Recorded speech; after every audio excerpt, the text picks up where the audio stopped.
I do engage, I think, a lot with my culture through food, and I'm very grateful for like the prevalence of like Chinese and Asian grocery stores on the island, and I think that's been pretty fun. And also sharing culture like with roommates in that way. Are your roommates also from like, are they white? Are they? Two of them are white, and then one of them is South Asian, like she's Indian, and then one of them is half Indian, half Chinese, but her family's Malaysian.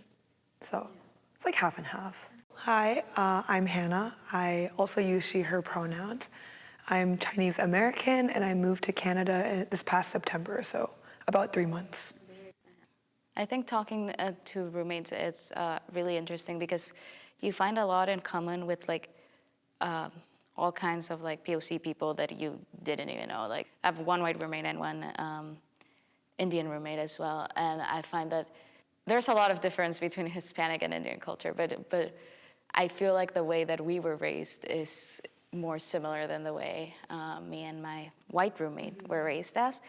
I think like parents of color have like this kind of specific ways that they do things. One of my best friends, since I moved to Canada, she was from Mexico. So we used to, it was like going out and speaking in English all day, and then just like, even if you're good at English, you feel pretty exhausted from speaking it at the end of the day, and you're like, I just want to go home. And as soon as I got home, I got to talk to my Mexican roommate, and that just felt like, yeah, I guess like home. Like this is a place where I can rest and just like speak the language that actually comes naturally to me. And we sometimes made Mexican and Salvadorian food, though I'm not very good at cooking Salvadorian dishes, not gonna lie. Hello, everyone. I'm Anna, she, her, and I am from El Salvador. I'm an international student, and I've been living here in Canada for 4 years now. I feel what you say. Sometimes I'm on campus or I'm at work and I'm just talking in English.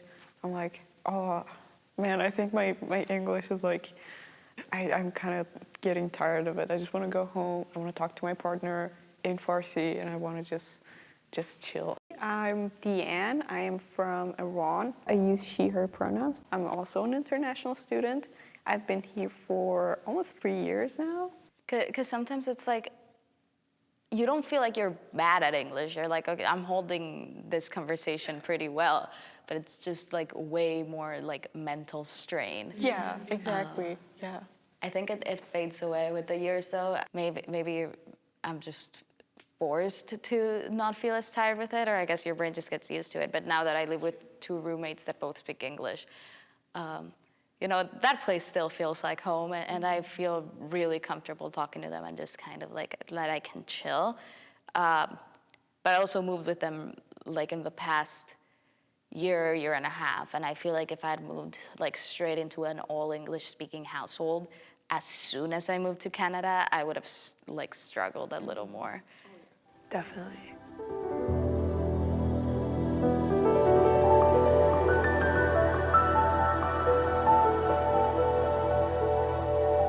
When you guys were talking about language and like this feeling of home, it reminded me of the movie Past Lives. Have you seen Past Lives? Have you seen it? Okay. But basically it was like this interracial couple, like I think the wife is Korean and the husband is like Jewish American. And he was like, oh, like sometimes you talk in your sleep, and when you talk in your sleep, you're always speaking in Korean. And it feels really heartbreaking to me that as your partner, like I can't access that part of you. And I can't like understand what you're saying and what's going on in your dreams. And so he like tries to learn Korean to try to like bridge that gap. But I don't know, I guess that kind of begs the question too of like, what is home? Or like, how do you define that, That's really funny. I did very briefly have a partner who shared that same sentiment with me. And being on the other side of it feels really weird, especially I think when I feel like fluent in English. I'm like, well, I'm sharing everything I can. Like, I think you know this part of me really well, but it is true that that, you know, there are parts of me that are like strictly like in Spanish, I would say. And I don't think even learning Spanish would necessarily give you like access to them if you don't really get them in the cultural context. But I think it's really sweet. It's a sweet sentiment. I'll say that. That's true.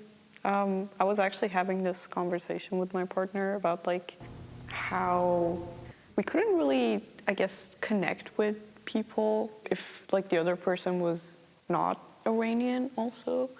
As like a couple, it would be very hard because we do come from this like background of Iran, which is so different from like anything that you see here. A lot of like crazy things that when you like tell other people, they're like very concerned about.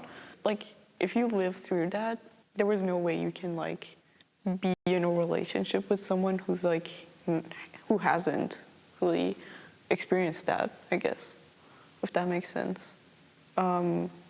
That's I would say is a safe space for me.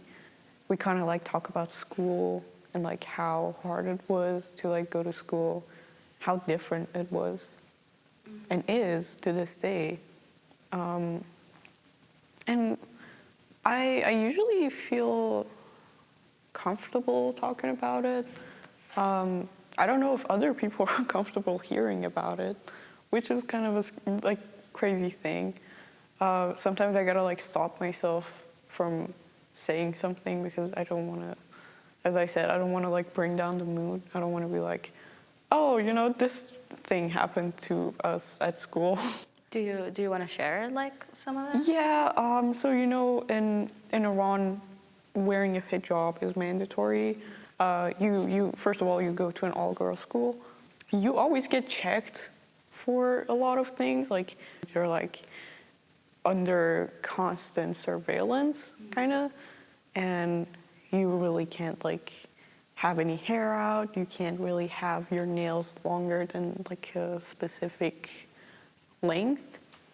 And you know, as a kid, those things are kind of like they kind of stick with you. Yeah. I would say you're always like really sensitive to being controlled like that. And that's something that like other people really like here especially take for granted. They're like, they don't know how like important, how valuable it is to have control over your own body and like exist as you are. And just like, hey, if I want to like pluck my eyebrows, I should be able to do it. It's my eyebrows, you know? That's like the smallest thing in the world. Yeah. Which like we don't have that a lot in Iran. So that's like the smallest thing I can think of.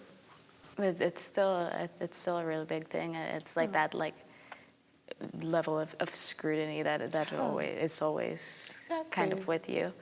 Yeah.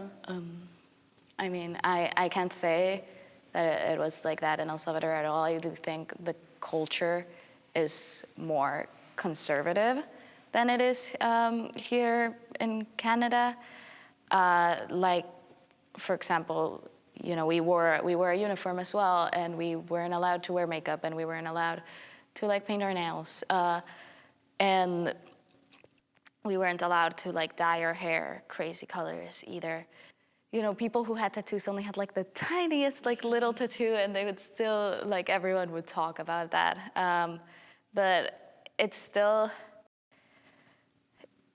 in a way, I kind of appreciated it as growing up, probably because it wasn't as intense as I think, but it just maybe it's just my way of coping, but it's like learning all these social cues was like really valuable when, you know, trying to make friends and then knowing what people, I don't want to say like me for, but like find like acceptable to like see in a friend and stuff like that. And I think like even picking up those small like social cues has also helped me like in Canada, because the social cues are different, but you're also already looking out for them because you're hyper vigilant about like what people think of you. I definitely understand what you're saying. I think for me it comes a little bit differently because I was raised in North America, but I think like entering multiple different cultural contexts and spaces like repeatedly, like, I don't know, like visiting China and then going to a predominantly white school and then going home and living with like my grandparents is like you learn cultural or like even just like social chameleonism in a way that I agree with you. Like I think it has served me very well. And I think now that I have this skill, it's about going back and trying to like decolonize the assumptions that built up the skill, or at least like realize that I don't need to police myself like that anymore, but still understanding that it is a gift to be able to connect with people and meet them where they're at in a way that like fosters connection and friendship, because I think that is something that we're forced to learn as people of multiple cultural identities and like changing contexts that maybe like someone who has grown up in one culture will not get to experience. Yeah, I've heard for like POC people like living in North America, there's like a lot of like code switching, and it felt like a very foreign concept, honestly, when I came here, because I was the majority in El Salvador. And that is a great position to be in, and kind of being viewed like through that like different lens once you move here. I guess it does make you feel like I need to act like this way in front of this certain people and this way in front of others, which is something that was never on my mind before. Yeah, that's as you guys said, that's something that I kind of learned here, that I really can't, even if I wanted to, and even if I were welcome to, it wouldn't make sense for me to just like be who I was back in my own country. So there was definitely that switch that you said. Yeah. Yeah.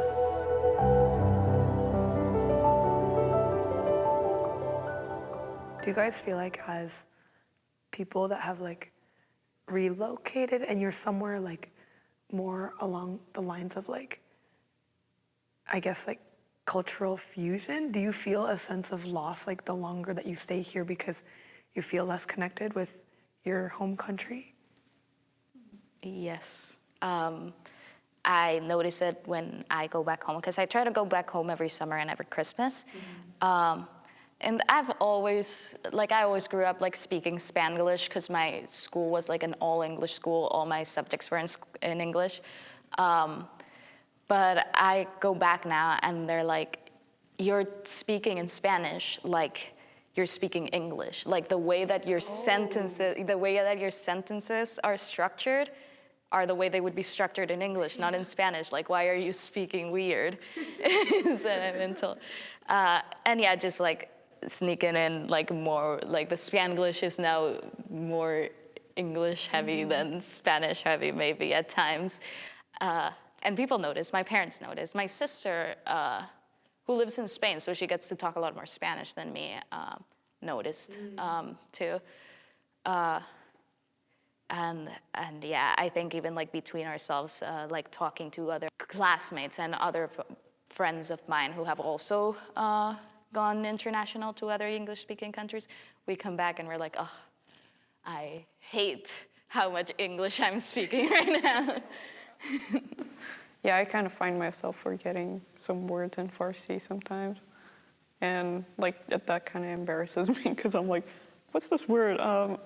It's just like, yeah, but the loss that you talked about, I feel like, weirdly enough, ever since I came here, I guess it's really sparked this difference in my head of like, oh, I kind of miss how people were like a certain way in Iran. They were very like hospitable. They were like, they had these like qualities to them that when I was in Iran, I didn't really notice, I guess, because it was very normal. I feel like I can see what I appreciate in my culture more, that I'm here, that I have something to compare it to. Yeah, I think that's a very good question. I agree with that also. I was never really like a fan of like a lot of Spanish music. Like I don't listen to like reggaeton in my spare time or like bachatas or any of that sort. but that's the music that plays when you like go out, and that's where I would listen to it. And it's great music to dance to. I love dancing to it. It's just not something I would listen to on my own. But now, like living here, I'm like, okay, actually, I really miss this music, and it's the sound is very unique, and now I listen to it. I guess a way to reconnect with my culture is that I've been listening to a lot of that music by myself now, because it doesn't, at least here in Victoria, I know there's more Latin clubs, like maybe in Vancouver and stuff, but here in Victoria, they don't play it in clubs, so you just kind of, if you want to just dance in your living room a little bit, you gotta make that time for yourself.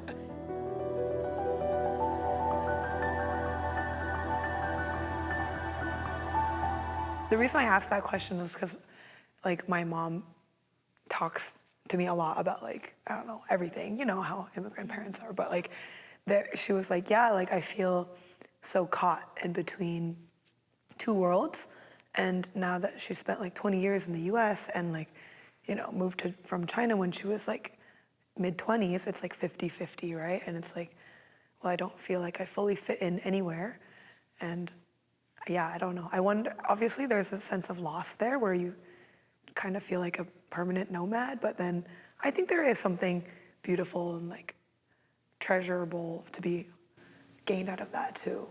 Just, For sure. yeah. Yeah. And I mean, I feel like there might be more similarities, but you said like the island mindset is kind of different from Americans. And I think like the more, like for me, North America and I kind of like Canada and the US was just like one bag before I moved here. But the more that I live here and talk to Canadians and some Americans, the more I'm like, actually, there are pretty like stark differences in just like the way that they relate to others. Do you feel that difference when you go from like Victoria to Vancouver even, or? Yeah, well, Victoria, I think is very much like filled with friendly old people. It's like, Are they friendly or are they friendly?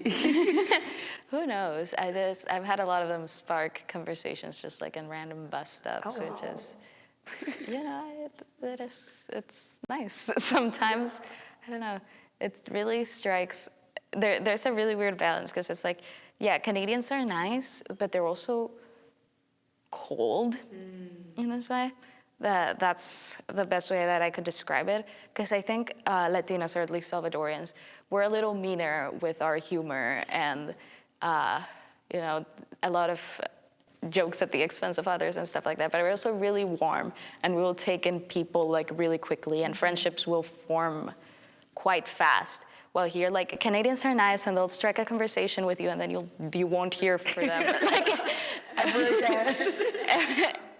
ever again. And I think like, yeah, building those friendships takes way longer, which is, yeah, I guess that's like one of the differences that I wasn't expecting, and that kind of make that like anxiety come out when like you're meeting people, because it's like, is this gonna happen? Is it not gonna happen? Are you just saying that to say that? Yeah, exactly. I kind of feel that, I wouldn't say cold, but I would definitely say mechanical is how I feel about it. They're very mechanical. They're very nice, but it feels kind of formal. It's like, oh, I am here and I have to make small talk with this person that is like sitting next to me, because that's just how it is. And yeah, again, like it wasn't like that in my country, but like if it happened, it was very warm and like you were inside of the community when it happened. So that's also a very interesting point. Yeah, I kind of relate to this in a different way. Like like I said before, like I'm not a stranger to being in predominantly white spaces. Like I think that's kind of a lot of my upbringing, because I grew up in the Midwest in the US.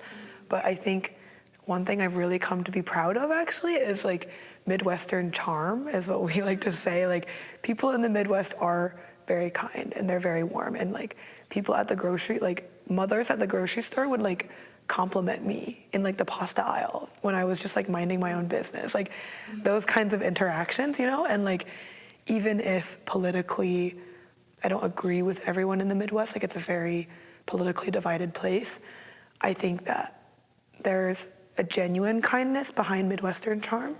And Islander, I can't speak to Vancouver because I haven't been there for long, but like on the island, it feels like performative, but like oftentimes I feel that people don't even go that far to make the performative effort. They're just like living in their lane, you're living in your lane, and like nobody goes out of their way, nobody holds the door for you. It's like all these little things that you just start to realize over time.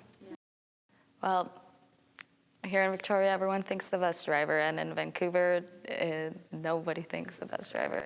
That's true. Which is, I don't know. I think it's also like that, like big city thing that the people in big cities are just like more in their own lanes. But I think it's also a little true of Victoria.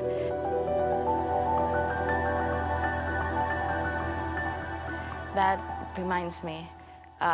You brought up like kind of like having like this different values with like Midwestern people, and I think it's kind of similar in El Salvador. And I think as before I moved here as a teenager, it was kind of like one of my idealistic views that like I would move to Canada and like people, you know, would like be more okay with like queerness and like other like feminist issues, because my school, specifically my grade, because for some reason, I don't know if they just felt threatened because there were not that many boys in my grade, but we were like 60 girls and 30 boys. And they're the most misogynistic 30 boys that have ever existed. Anytime that we would call them out on it, like they would like totally like deny that they were misogynistic at all. I don't know if I could say this. They would literally call us collective group of girls feminazis. Oh. Like all the time. And that was just like a very frustrating like way to live. Yeah. But even then you miss it. Like even then it's like, I think maybe because you grow up with this like internalized homophobia, that when you come here, it's almost like, even if you are more accepted and you feel more comfortable in these spaces, there's still this level of disconnect because these people seem like so okay with like publicly like being Flaunting like their gayness. flaunting their gayness, which, you know, it's great for them, but I feel like that's something that I still can't like fully really do. I also feel like the way that white gay people or queer people connect is very different than the way that like people of color, queer people connect, at least in my experience, because I think it's about the narrative, right? Like whose narrative gets centered, and I think like a white queer or gay person is what we think of when we think of queer representation still. But I don't know, I feel like even, for example, going to the club, right? There's a much more comfortable feeling, even if you're not even interacting with the queer people of color, but like just knowing that they're there, I feel like increases my comfort or like my ability to like navigate that space.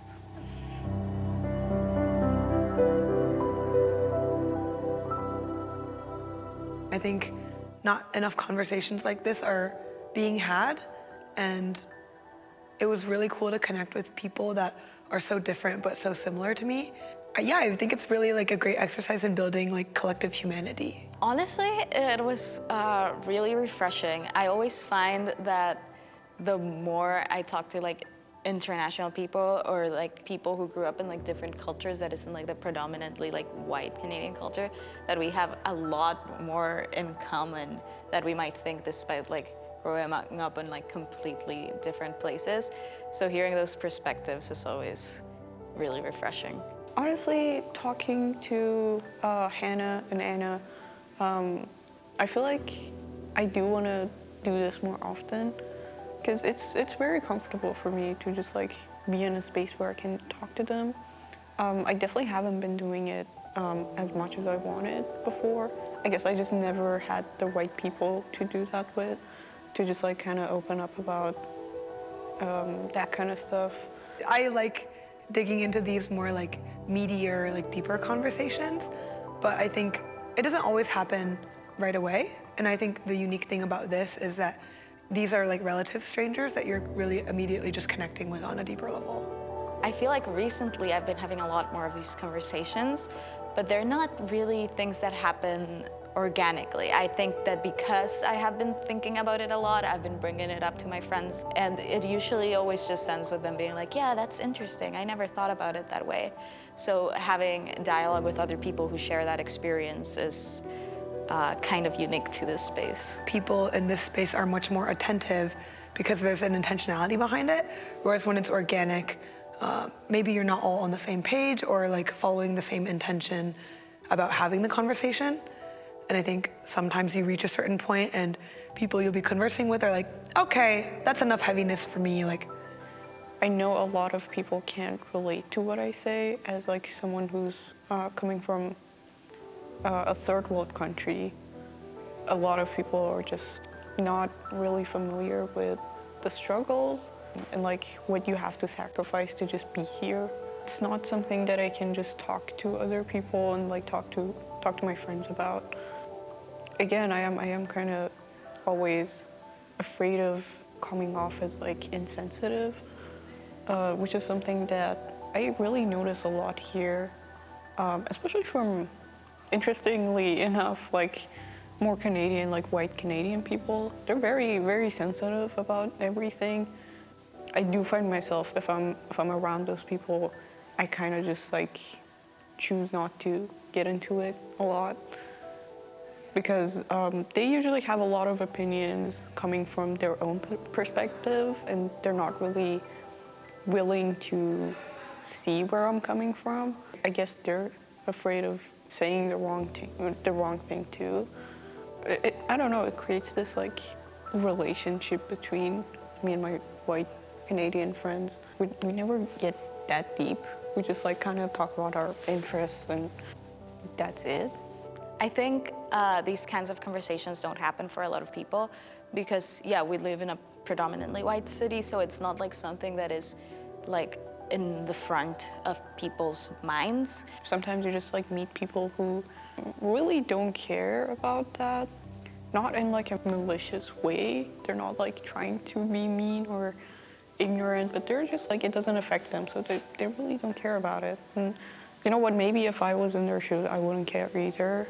But I think we kind of talked about it. Canadians are nice. They're willing to talk to you about a lot of things. So I guess it does come up with like the international person or the POC person bringing up that they want to talk about these topics, and that can be really hard because not everyone has the initiative or even like the energy to like get into these kinds of topics.